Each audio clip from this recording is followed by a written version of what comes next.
Selamat siang, sahabat GoFlow, Bapak Ibu yang saya kasihi, apa kabar? Saya harap kita semua dalam keadaan sehat, sukacita, dan damai sejahtera selalu. Jumpa lagi dengan saya Liana dari GoFlow. Pada kesempatan hari Rabu kali ini, saya ingin membahas sesuatu yang sangat menarik, yaitu apa? Perbesar wadah rezeki Anda. Nah, mungkin teman-teman pada tanya nih ya, emang rezeki itu ada wadahnya? Ya, memang betul, rezeki itu kan ada wadahnya. Mau seberapa besar sih wadah kita, wadah rezeki kita? Kita bisa pilih nih teman-teman, enak kan ya? Mau sebesar ini,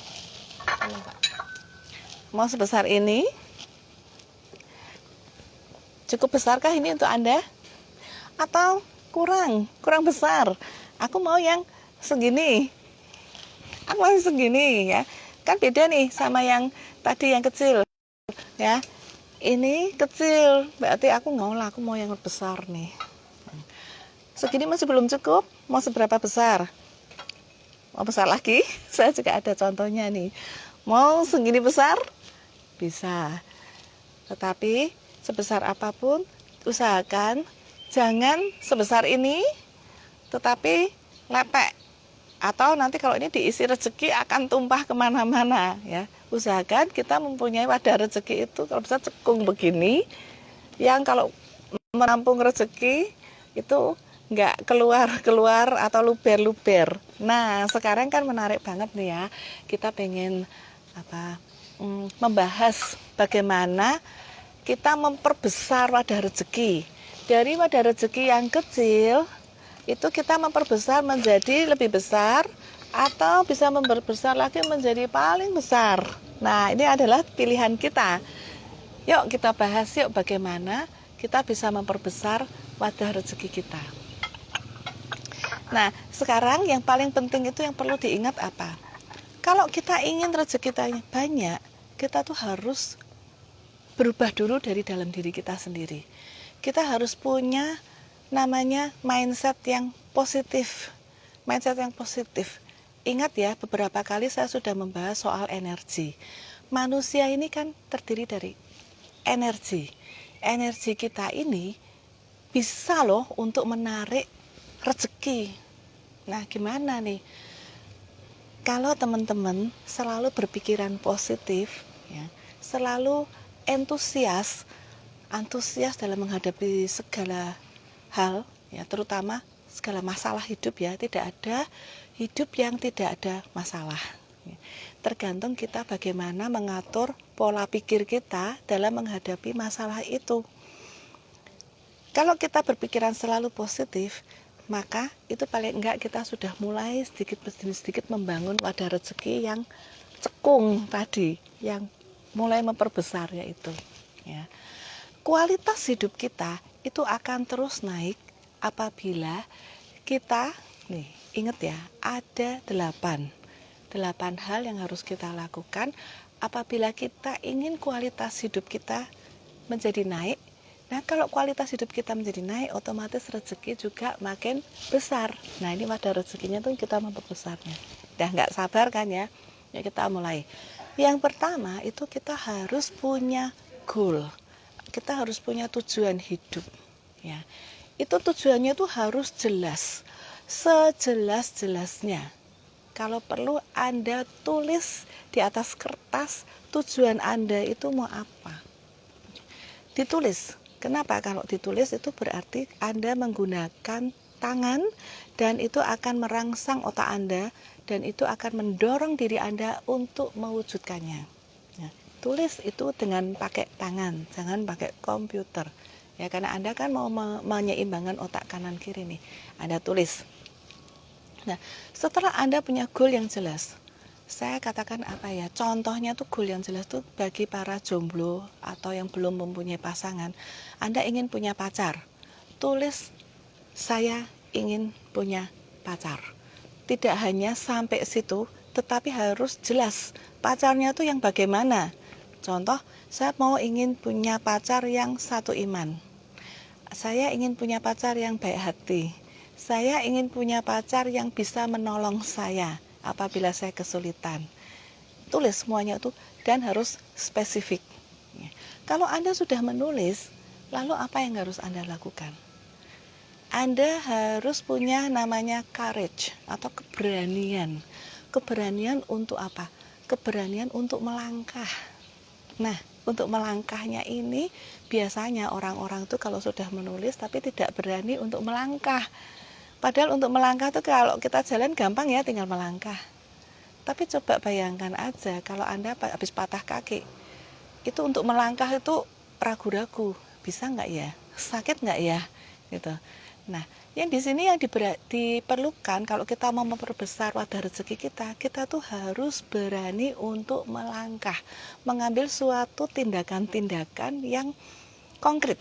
Ya, contoh kalau tadi impian saya mempunyai pacar, pacarnya harus yang seperti ya, Anda tidak boleh hanya hidup di dalam rumah saja. Anda harus bergerak keluar, mencari komunitas atau mencari tempat-tempat yang dimana pertemuan ada, sehingga Anda bisa menemukan wanita itu atau pria itu.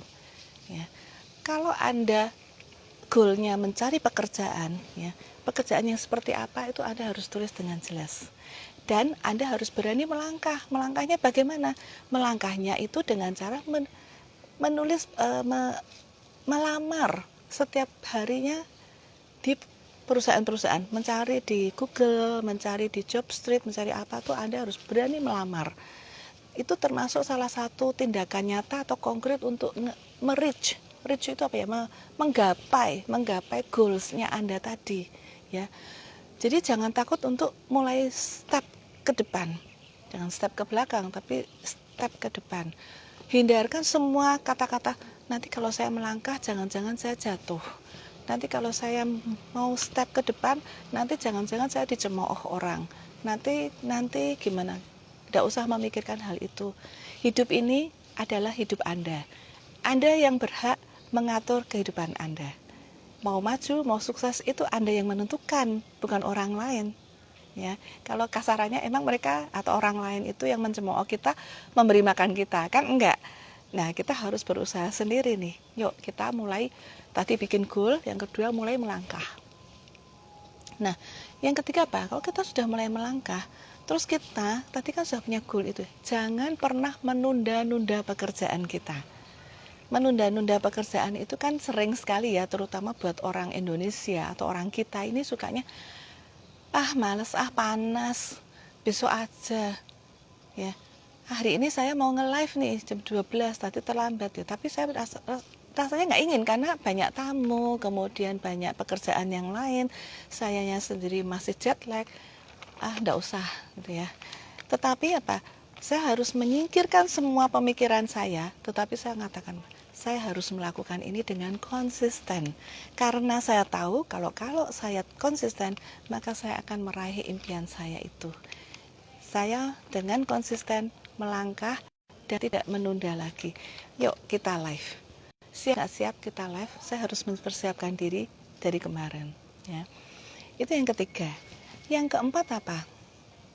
Kita harus rapi.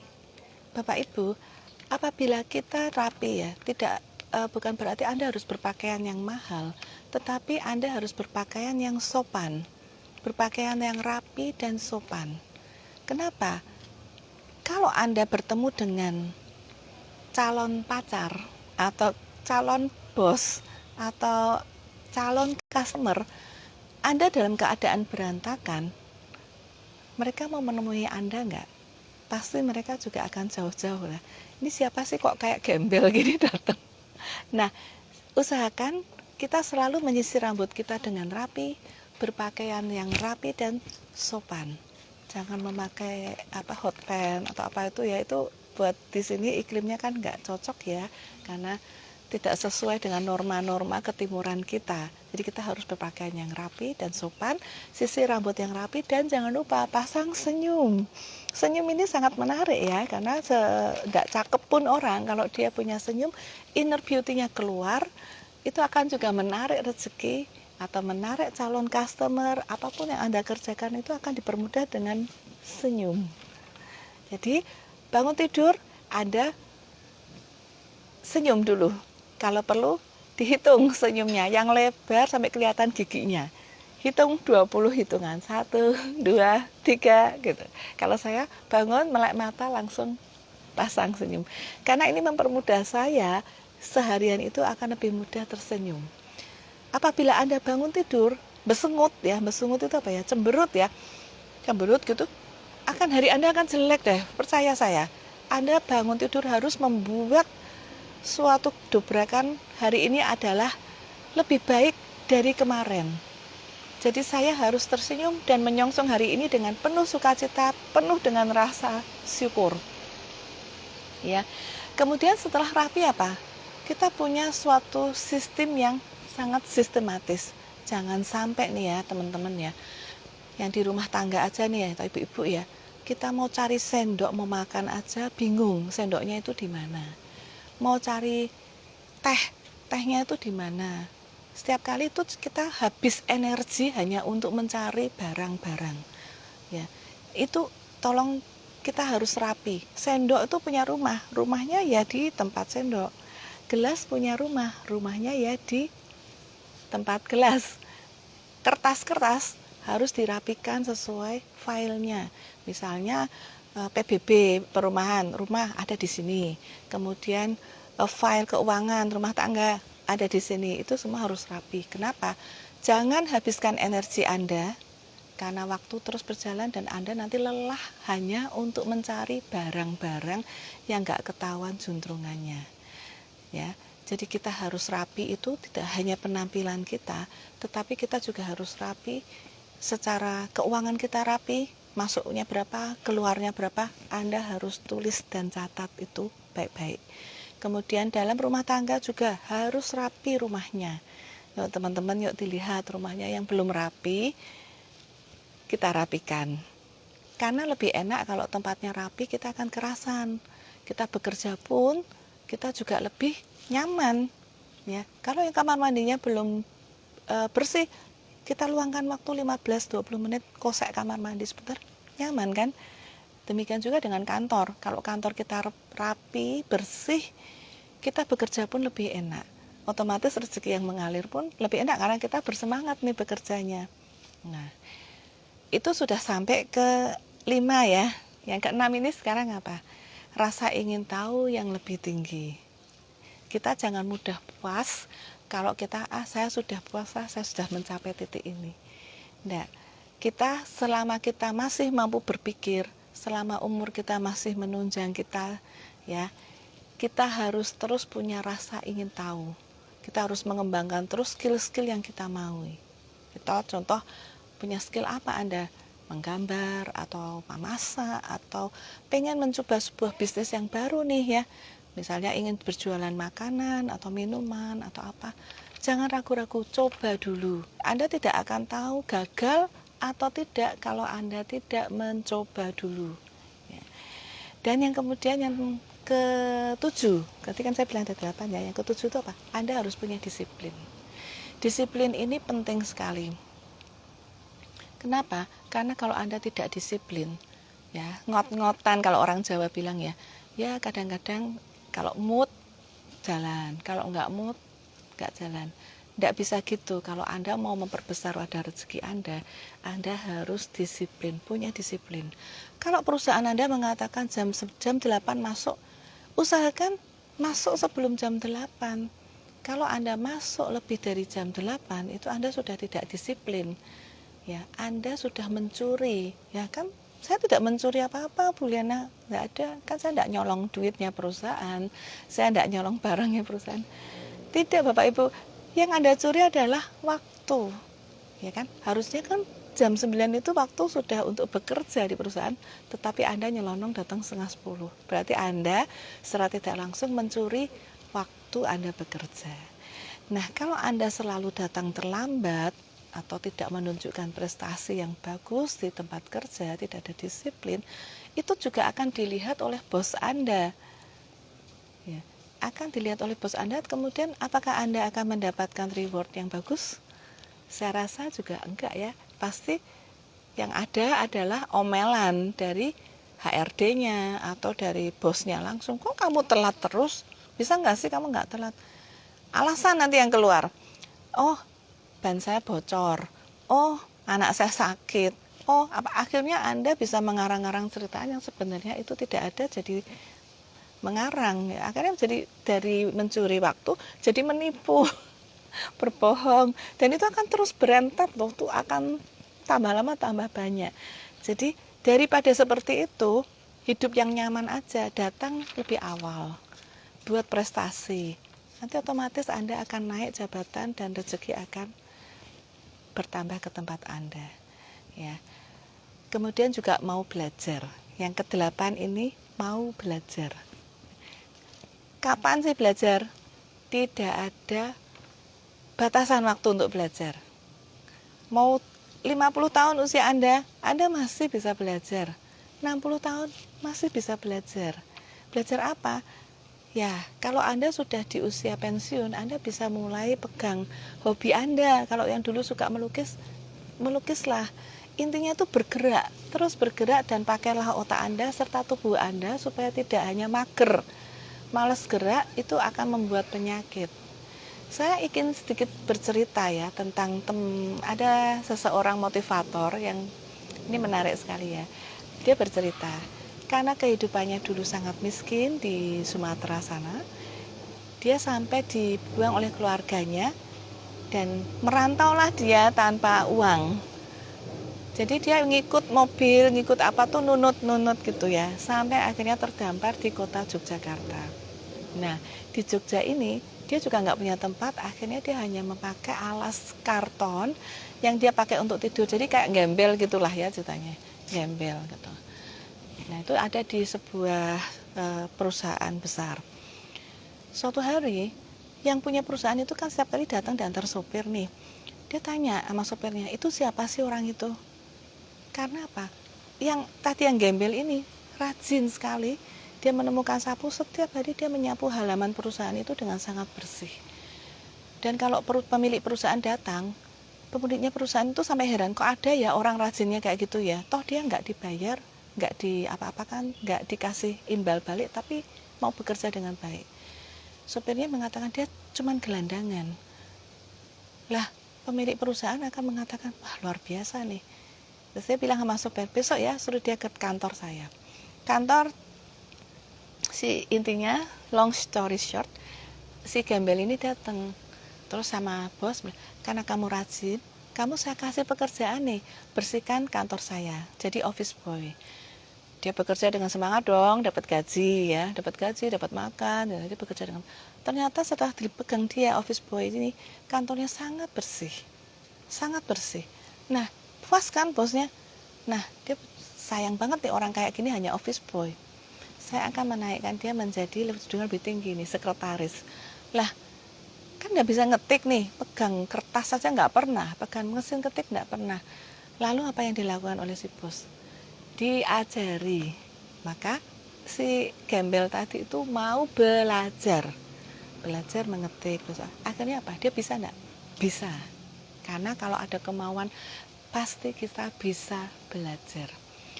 Nah, akhirnya yang orang yang tadi pemulung tadi itu, yang di gembel tadi itu, karena makin lama kan dia makin pinter nih ya. Kalau dibayar gaji dia tidak mau pakai uang. Dia kenapa? Dia minta bosnya untuk membelikan saham di perusahaannya. Akhirnya setiap kali gajian dia hanya terima uang makan, dan gajinya itu dia tabung dalam bentuk saham di perusahaan itu. Waktu berlalu, dari seorang anak muda, dia sekarang menjadi seorang dewasa dan sahamnya banyak di perusahaan itu. Pada saat si bos sudah tua dan lengser, si bos ini tidak mewariskan kepada anaknya yang spoil itu manja, tetapi dia berikan kepada sekretarisnya, yaitu si gembel tadi itu. Karena apa? Bajunya sudah rapi dan dia sudah melayakkan dirinya untuk duduk sebagai seorang direktur. Nah, inti cerita adalah dia saat ini menjadi sebuah direktur di perusahaan itu, dan dia keliling Indonesia untuk menceritakan pengalaman hidupnya, benar-benar real story. Dari seorang gelandangan yang tidak punya rumah, tidak bisa makan, ya, sampai dia menjadi sebuah direktur di perusahaan besar. Jadi teman-teman, di sini saya mengatakan bahwa tidak ada sesuatu yang tidak mungkin apabila Anda mau belajar dan bekerja dengan sungguh-sungguh, bekerja dengan hati. Anda boleh membuat goal setinggi apa, tapi kalau Anda tidak melakukannya, mengambil langkah, Anda tidak bisa mencapai goal Anda.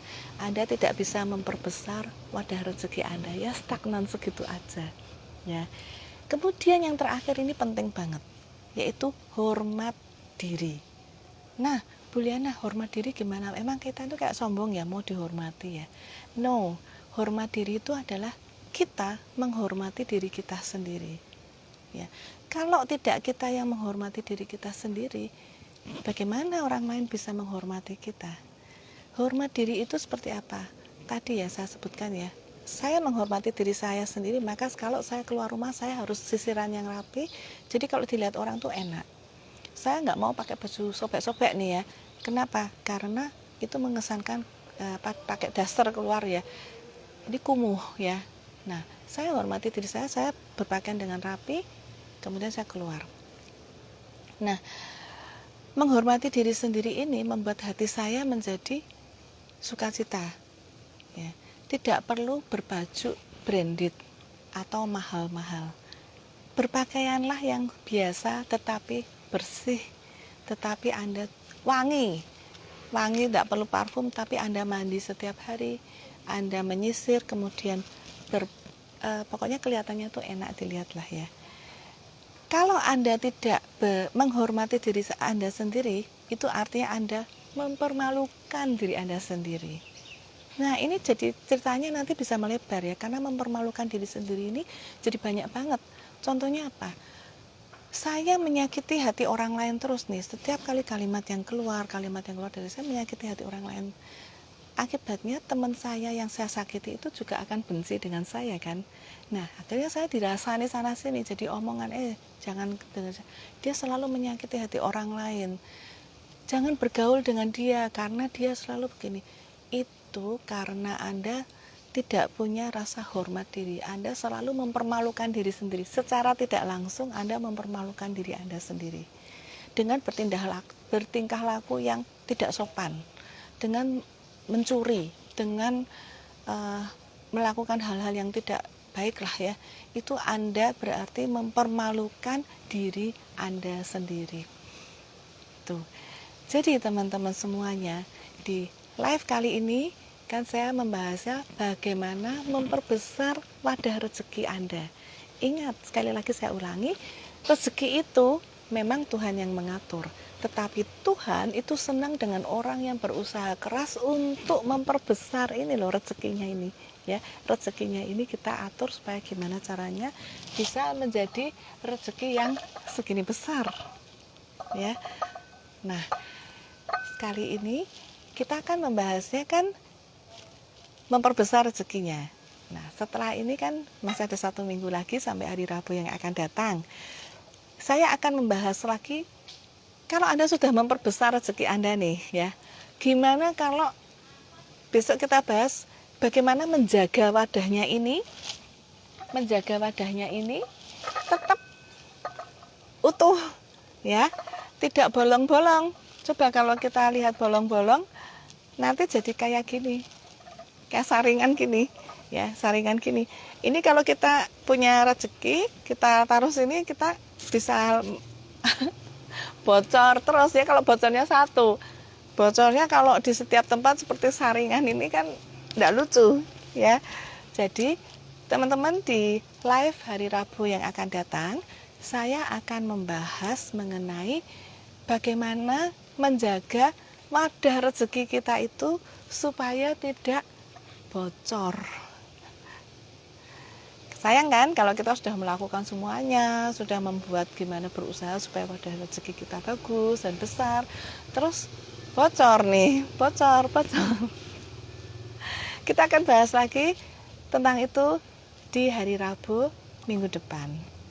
Setuju ya teman-teman ya, karena kan saya tahu Anda semuanya sibuk ya. Jadi cukup mungkin sekian dulu dari saya mengenai bagaimana memperbesar wadah rezeki Anda. Sekian dulu dari saya Liana Kurniawati, ingin mundur dari hadapan Anda, dan semoga live kali ini bisa membawa ilham atau bisa memotivasi Anda untuk terus berusaha, untuk terus melangkah maju, untuk mengejar segala impian Anda di segala bidang yang Anda inginkan. Baik, terima kasih. Sampai jumpa lagi hari Rabu yang akan datang. Bye-bye.